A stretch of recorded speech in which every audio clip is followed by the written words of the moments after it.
From ancient times, when the Greeks went to Timbuktu and Egypt to acquire knowledge in mathematics, astrology, architecture, and philosophy, Africa gave the West the foundations on which their civilizations are laid today.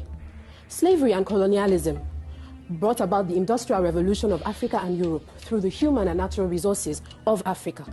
Today, Africa still continues to fuel the lifestyle of the West, producing the essential raw materials that make up 65% of the imports of the United States, 45% for France, and 65% again for the United Kingdom. 6 out of the top 10 diamond-producing nations in the world are African. Botswana, in particular, produces the most diamonds in the world in monetary terms. Guess where the money is spent? 80% of the diamond industry's money is in New York City, $57 billion US. And anybody who's heard the story of blood diamonds knows what this has cost Africa. According to statistics from the United Nations, 37% of the workforce of the United Kingdom is made of Africans, not British Africans, Africans. Due to overuse, pollution, environmental degradation, the natural resources of the West are gradually coming to an end, regardless of technology and whatever measures are put in place. The truth is unavoidable. It is inevitable.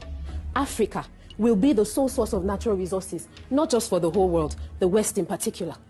Let's face the truth. The West is coming to the end of an era. Africa is just beginning. Thank you.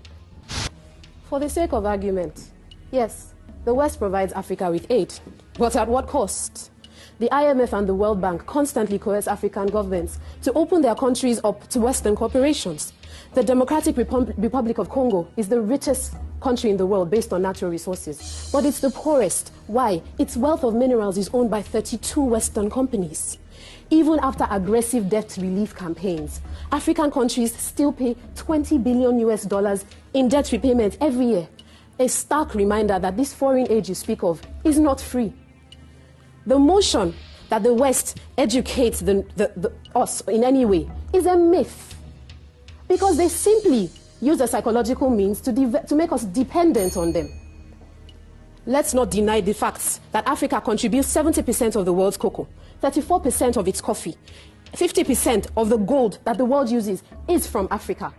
Let's face facts. Africa, if taken out of the equation, leaves the West finished, empty,